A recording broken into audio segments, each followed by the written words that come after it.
Hola, hola, ¿qué tal? Buen día. Hoy es lunes 8 de junio del 2020 y te quería traer una yapa. Déjame compartirte la pantalla.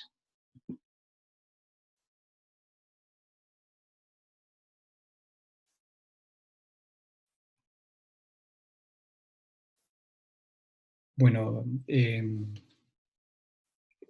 esta grabación es una clase complementaria a la clase 2 del seminario 3 de diversidad sexual comunitaria dentro del posgrado de salud mental eh, infanto-juvenil, sujetos, redes y comunidad, que se da y se dicta en la Facultad de Medicina de la Universidad Nacional del Comahue.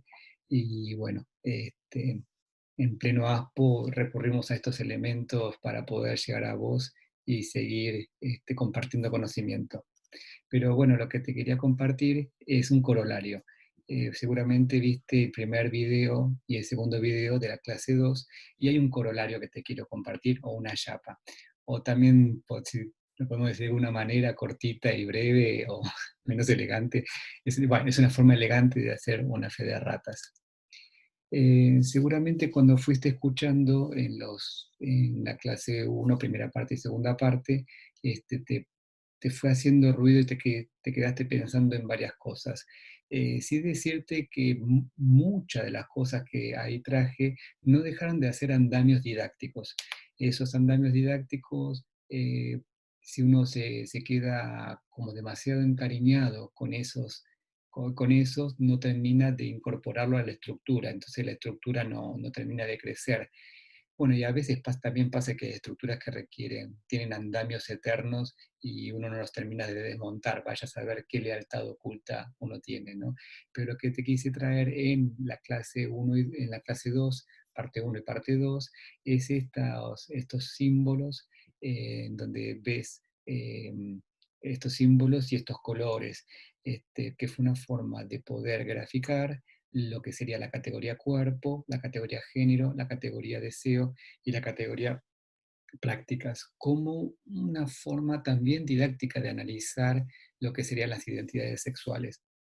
El- en torno a la categoría de cuerpo sí vimos estos tres colores, en donde el color celeste lo tomamos como un un color para poder dibujar los cuerpos con pene, el color rosado a los cuerpos con vulva y el color verde a los cuerpos que tienen genitales indeterminados o genitales ambiguos. Pero una de las cosas que no traje en, en las otras partes es dentro de la categoría de género, la categoría trans, como sí traje al cuadrado como un símbolo de lo masculino y al círculo como un símbolo de la esfera de lo femenino, pero lo dejé dicotómico, lo dejé binario y no te traje un símbolo con el que acá sí te lo quiero traer, que es el triángulo, que es la categoría trans. Ojo que no hay convenciones acá respecto al cuadrado, el círculo y el triángulo. Son elementos que yo encontré acá en esta computadora, ¿eh? Lo mismo que los colores. Lo que pasa es que de alguna manera no deja de ser algo de los estereotipos de belleza, digamos, ¿no? O los estereotipos de género, en donde lo masculino tiene que ser rudo y anguloso como el cuadrado, ¿no? La mujer tiene que ser redonda y suave como los círculos y lo trans y lo triangular, no sé, digamos, ¿no? Pero bueno, es una forma didáctica para que desde lo visual puedas ir como incorporando, y asimilando y acomodando estos conocimientos, diría Piaget. Para la categoría género, una de las cosas, y para todas las categorías en sí, siempre vale la pena pensar cuando yo encuentro dos variables, si hay una tercera. Este modo de pensar que se llama tercera vía, también se la piensa como una forma o una estrategia de romper con los dilemas o resolver los dilemas. A mí me enseñaron que una forma, cuando uno está con una situación angustiosa, eh, es probablemente porque se encuentre con una situación dilemática delante. Dilemática porque tiene dos lemas en donde cualquiera de los dos a los que yo responda me deja angustiado. bueno, una forma de resolver los dilemas es no resolverlos, no darle bolillas. Un dilema, como dice Bart Simpson, es mal si lo hago y mal si no lo hago. Siempre quedo mal. Bueno, ahora una forma de hacerse cargo de ese dilema es, bueno, me haré cargo de mis acciones, por una o por otra. Y otra forma es una tercera vía en donde decir, bueno, esto lo corro y busco terceras vías. La mediación, por ejemplo, en el orden de lo jurídico, forma parte de una tercera vía. Bueno, en la categoría de género vale la pena pensar lo que hay en el medio, ¿no? Entonces uno amplía en ese sentido los pensamientos y los sentires y se sale de las categorías dicotómicas. En las categorías de deseos, ahí te lo quise poner ese repaso, pero que no entramos en la clase 2 que tiene que ver con infancias y adolescencias trans, pero te acordás que tenía que ver con el deseo, de la orientación sexual, que tiene que ver con lo hetero, lo bi, lo asexual, lo demisexual, lo pansexual, lo homosexual y otras más. Y la categoría de prácticas sexuales, es una categoría de la que ni tocamos ni hablamos. Hicimos una pinceladita en la parte 2 de la clase 2, pero te la dejo ahí como para repaso de este andamio didáctico. Otro de los andamios didácticos que te quiero traer respecto a la categoría de género es que aparecen estas palabras pero ¿qué es esto de lo trans o del género? ¿Qué diferencia hay entre diversidad, disforia o disidencia? Y es que estas palabras responden a discursos diferentes. El discurso taxonómico es aquel que es una discursiva que trata de clasificar, como hacía Linneo en aquel entonces, al describir la diversidad de cosas que fueron apareciendo. Darwin fue trayendo esta terminología. Lo que pasa es que eh, el discurso taxonómico lo que tiene es que eh, yo soy el que veo lo diverso, pero a mí no me analizo quién soy yo para decir que eso es diverso y yo no. Hay algo como de lo hegemónico que se pone en juego. Lo que pasa es que a la hora de tratar con amabilidad esto y a la hora de llegar a la gente, la palabra diversidad es la que mejor llegada tiene, no genera tantos resquemores como otras palabras. Entonces se sigue usando, de hecho yo usé esa palabra para poder hablar de infancias trans o sí, salud mental infanto-juvenil, diversidad sexual, dije, ¿no? Entonces, bueno, la palabra diversidad tiene esto. Lo que tiene de inconveniente el discurso taxonómico es que es llena de gavetas y de clasificaciones y a lo sumo espectrifica. Espectrificar es un neologismo que estoy usando yo, no sé con qué palabra usar, seguramente a vos se te ocurre otra, pero es generar un espectro, pero genera dos polos y espectrifica en el medio. Conceptualmente es interesante para poder asimilar conocimiento, pero no sé si se ajusta a lo cabal de la singularidad. La palabra disforia sí viene del discurso disciplinar. Lo disciplinar vendrían a ser las disciplinas que aparecieron a finales del siglo XIX, medicina, después psicología, bueno, y las logías, digamos, ¿no es cierto?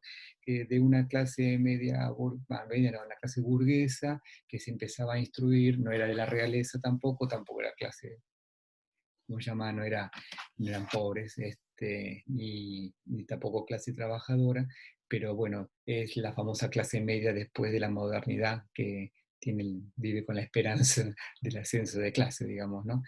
Pero lo que lo hace con esta autoexplotándose. Bueno, más allá de eso, en la discursiva disciplinar es la que pone la palabra disforia para poder tratar de entender el fenómeno de lo trans, y ese fenómeno de la disforia lo pone dentro de las patologías o de las enfermedades, no lo pone dentro de las, entre comillas, normalidades, lo fisiológico, lo normal. La disforia, que en griego significaría esa sensación de disconformidad, o de una sensación de incomodidad. eh, el prefijo dis significa alteración. eh, a la alteración de la sensación implicaría, usted lo conocen con el término de disforia de género, bueno, la palabra disforia viene de ahí. Lo que tiene el discurso disciplinar es que no deja de encerrar Foucault fue quien, Michel Foucault fue quien se centró e hizo un profundo análisis en torno a esto y fue uno de los primeros o uno de los pocos que empezó a criticar a, a una de las disciplinas dentro de la psicología, que es la corriente psicoanalítica o de análisis profundo, que hasta el momento donde él empezó a escribir estaba poco cuestionado. Y bueno, todos veníamos embelesados del paradigma que se había armado respecto al sujeto, digamos, ¿no? Habíamos salido de individuos y pasábamos a ser sujetos, ¿no? Y bueno, en algún momento tenía que empezar esa discursiva contrastante. Michel Foucault no es que fue el único, desde que el movimiento de la subjetividad aparecen discursos que traen lo otro, pero Foucault trabajó sobre lo que implica el encierro. Y el discurso disciplinar encierra en la escuela, encierra en el hospital, encierra en la cárcel, entre otros. Entonces, justo el discurso disciplinar a lo trans lo ha maltratado bastante, para decirlo finamente. Y después está la palabra disidencia, disidencias sexuales, diversidad sexual, disforias sexuales. Bueno, la palabra disidente viene del discurso de la narrativo y sí se incorpora junto con un montón de discursos o de modo de pensar que tiene que ver con la posmodernidad, y en donde la teoría queer empieza a darle relevancia y a denunciar que el discurso de todas las personas, sobre todo el discurso sexual, está cooptado por lo hegemónico. Y hacer la denuncia de eso es marcar las asimetrías que existen de poder en torno a las diferentes identidades. Ahí le puse el triangulito trans más abajo porque al lado, no está a la par de lo femenino, actualmente no está a la par de lo femenino y lo masculino, está por debajo de eso, debajo, sí, por debajo diría Gay Rubin en la pirámide de respetabilidad. Arriba de todo lo más respetable, abajo de todo lo menos respetable. Lo trans sigue estando dentro de lo menos respetable al lado de lo masculino y al lado de lo femenino, y el discurso queer que habla de la disidencia. Lo trans tiene un discurso propio y disidente que discute o es propio y no está de acuerdo con discurso hegemónico. Lo que viene a hacer es venir a dinamitar las categorías, o explotarlas, es decir, cuanto más se taxonomice, cuanto más se discipline, más se encorseta al género y en ese sentido se encorseta la experiencia humana. Otro andamio que usé, pero que capaz vos viste cuando yo hice toda esa gráfica de poner todos los globitos, los cuadraditos contra la pared y en el centro puse lo trans, dejé adentro lo inter. Eso fue como un andamio, pero un error de mi parte, porque lo inter no tiene que, se da de la mano con lo trans, pero desde otro lugar, pero no es que lo trans y lo inter están circunscritos en lo mismo. ¿Sí? Es parte como esa diferencia que marca los cis. Pero para que ahí te puse el pentágono verde, que habla de lo intersexual, que lo intersexual significaría esta categoría política de los cuerpos que tienen genitales ambiguos o indeterminados, este, y que siendo una categoría de corporalidad, a la hora de incorporar el género puede tener el género que puede encontrarse em, caminando al lado de cada uno de nosotros. Una persona intersexual puede autopercibirse dentro de lo masculino, autopercibirse dentro de lo femenino e incluso autopercibirse dentro de lo trans. Por eso puse estas tres figuras verdes abajo. Fíjate que puse un cuadrado verde, una persona inter que se autopercibe como varón, varón inter, el triángulo como un intertrans y un circulito como una mujer intersexual.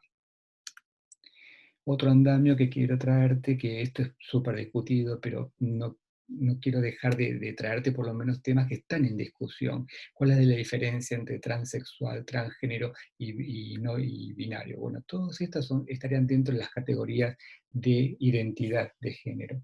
No es orientación, no es cuerpo, no es práctica sexual, tiene que ver con género.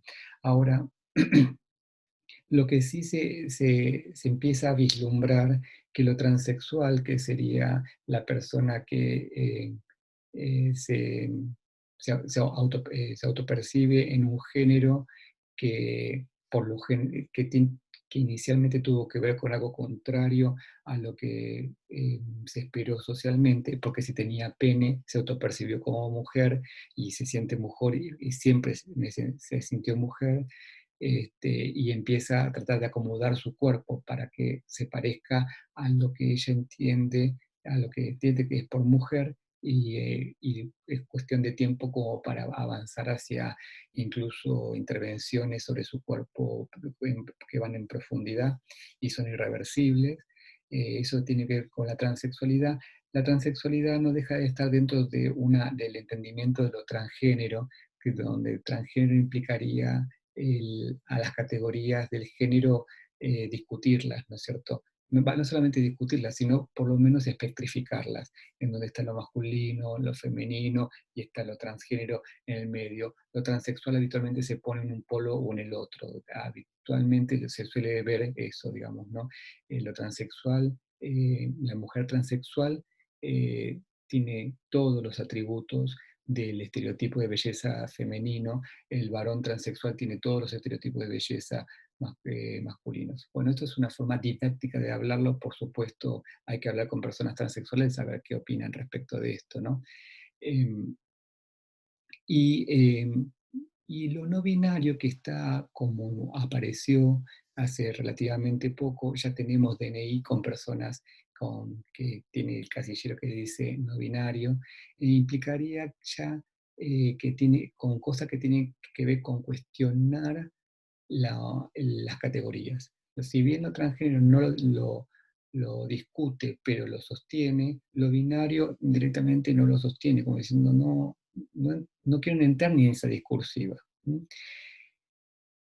Para que se dé una idea, lo transexual a nivel histórico siempre luchó, a la hora de que tuvo que luchar, luchó por los derechos de autonomía corporal. Los de transgénero, la gente transgénero, lo que fue es trabajar discutiendo las categorías de masculino y femenino, y que también peleó para que que se la deje de perseguir, o de lastimarla o de que me dejen de hacer bullying, por sobre todo por mi expresión, porque lo transgénero se pone muy de manifiesto con la expresión de género y con los roles de género. Con lo cual, a la hora del combate o de la lucha, no sale tanto con la discursiva de la autonomía corporal, sino el derecho a la no discriminación. Eh, y lo no binario es todo un proceso como de planteamiento subjetivo y más interno, que no está saliendo mucho no sale a luchar por derechos, sino que directamente no le interesa discutir sobre esas categorías. Por eso empieza a aparecer esta idea de los unicornios, digamos, ¿no? Incluso de lo monstruoso.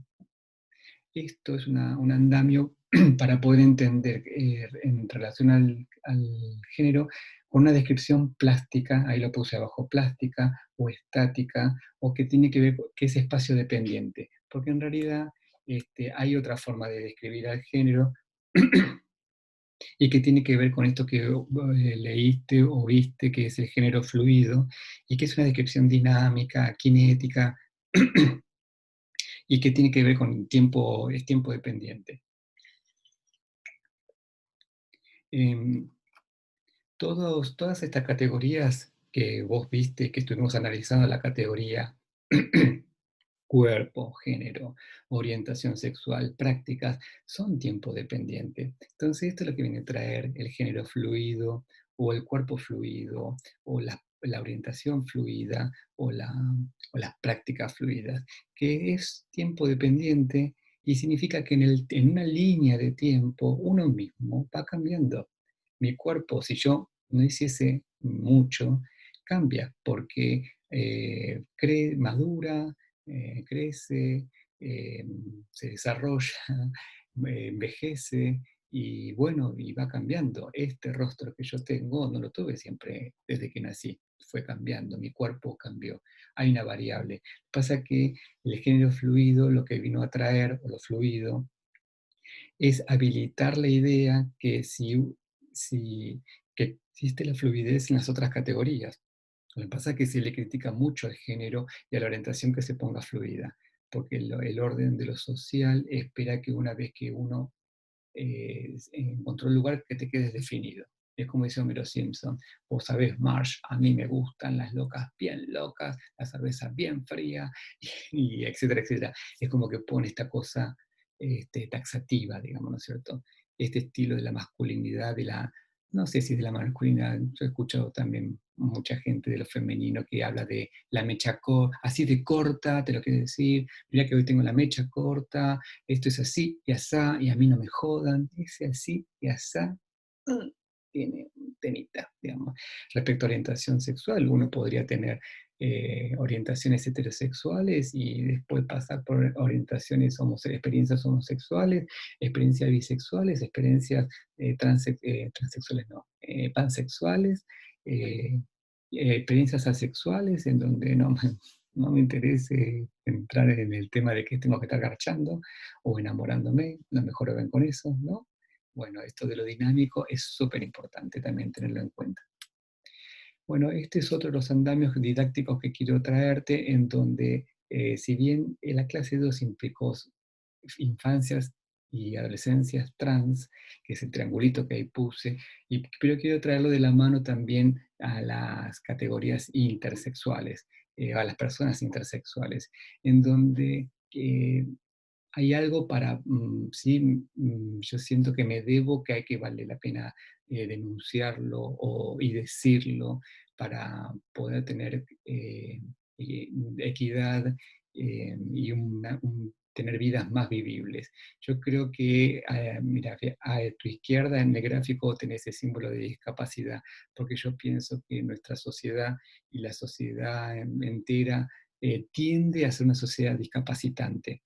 Acordate el concepto de deficiencia, minusvalía y discapacidad. Discapacidad significaría que la sociedad no está preparada para poder abrazar y convivir con el individuo, con el sujeto que porta una deficiencia o una minusvalía. El concepto de discapacidad tiene que ver con otras cosas como en menos. Pero ¿qué pasa cuando uno tiene una persona que está en superávit, como una persona talentosa, o una persona dotada, que también la sociedad se desadapta respecto a esto? Pero nosotros como sociedad discapacitante somos bastante hipócritas y por lo general usamos de chivo expiatorio a lo inter o a lo trans, como diciendo ustedes tienen el problema, nosotros no, pero es la sociedad la que discapacita en esto. No estoy diciendo que las identidades intersexuales o lo trans sean discapacitados. Lo que estoy diciendo es que nuestra sociedad tiene este estilo discapacitante. Y después lo otro que yo pienso que somos una sociedad, ahí usé un neologismo, pero eugenizante, que tiende a lo eugenético. Implicaría eh, pensar, validar la idea de que el mundo mejor viene con mejores personas.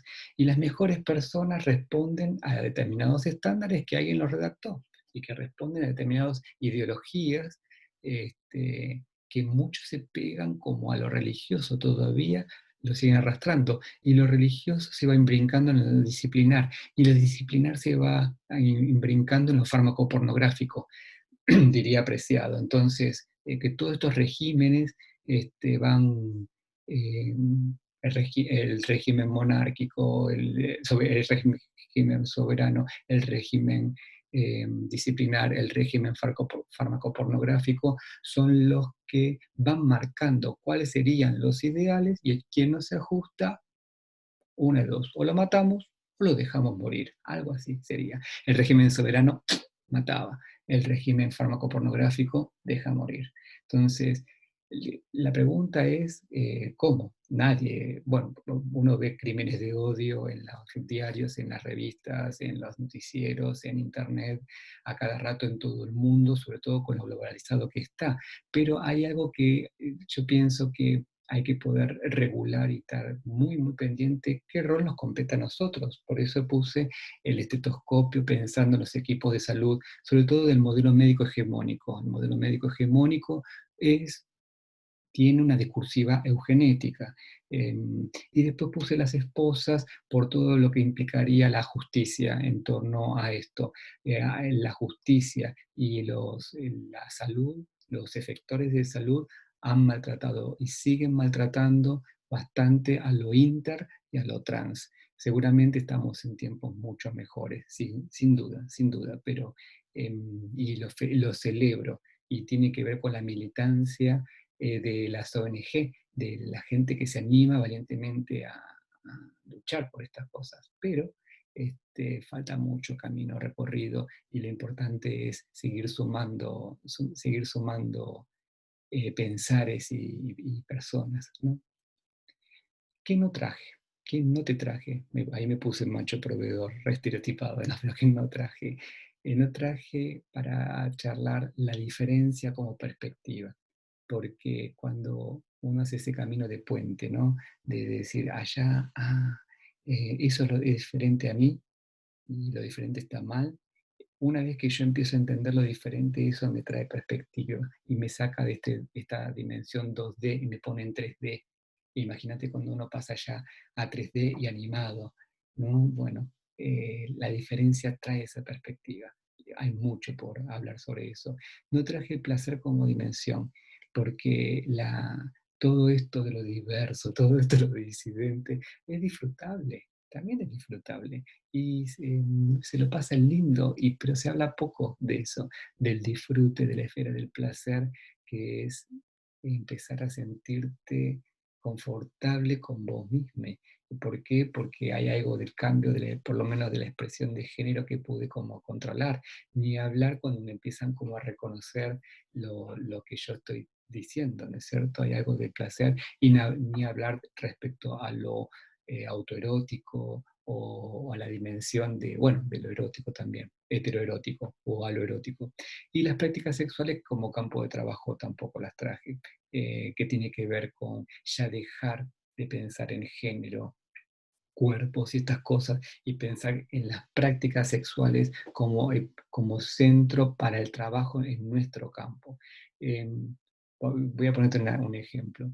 ¿Qué me sirve a mí como médico a la hora de la entrevista? Saber si la persona es homosexual o en realidad pues, estoy delante de un varón cis. Si es homosexual o gay, o me interesa saber si está teniendo prácticas sexuales anales, porque son dos cosas diferentes. Las prácticas sexuales anales, no importa la orientación sexual que tenga, se pueden practicar. La practican los heterosexuales, los homosexuales, los pansexuales, todo ese repertorio hace prácticas sexuales anales.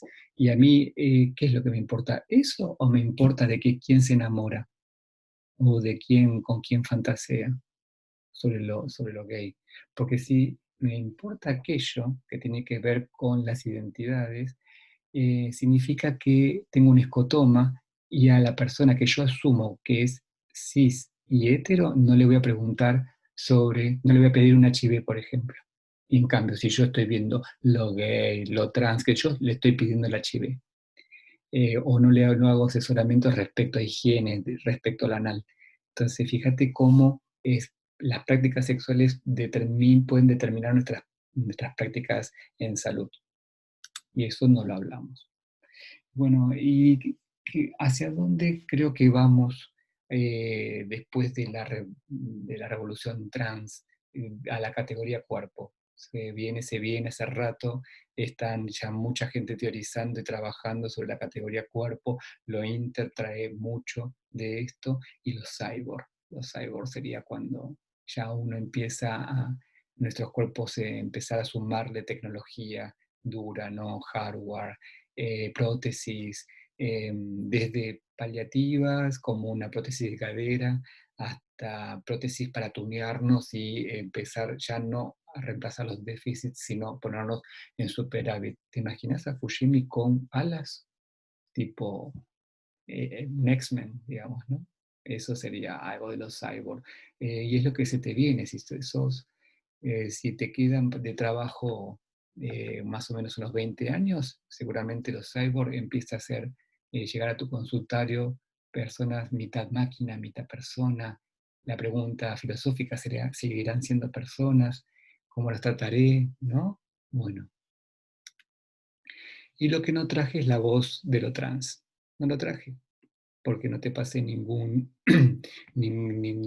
audio, sí lo dejé en la plataforma para que lo puedas escuchar, pero te quiero traer esto, la voz de lo trans lo tenés que traer vos también, a escucharla, si no, no vas a buscarla, por lo menos estate abierto a escucharla, hacer vida ese lema que dice no hablen de mí sin mí, con lo cual, si este posgrado, este seminario, perdón,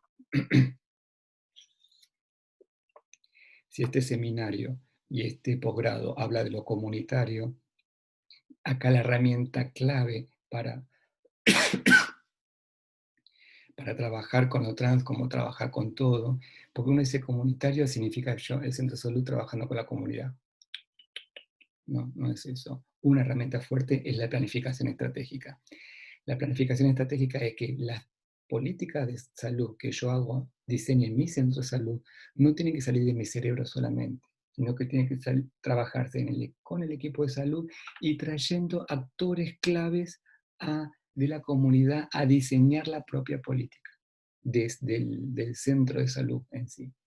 Y en el uno a uno del consultorio o de la internación o donde sea, uno puede hacer planificación estratégica en donde le pueda plantear al paciente o a la persona que consulta, bueno, en qué está uno pensando y que la persona dé su opinión y que se diseñe junto el abordaje de lo terapéutico.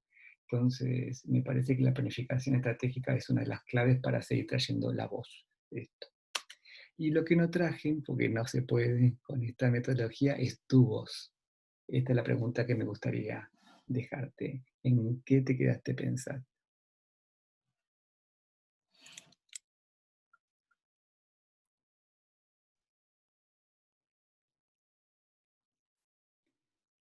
Bueno, me quiero despedir y si te quedaste pensando en algo y tenés ganas de compartirlo, no dejes de escribir en la plataforma virtual de la Facu y si lo estás viendo por otro lado esto, ahí también tenés mi mail. Nos vamos viendo. Hasta luego.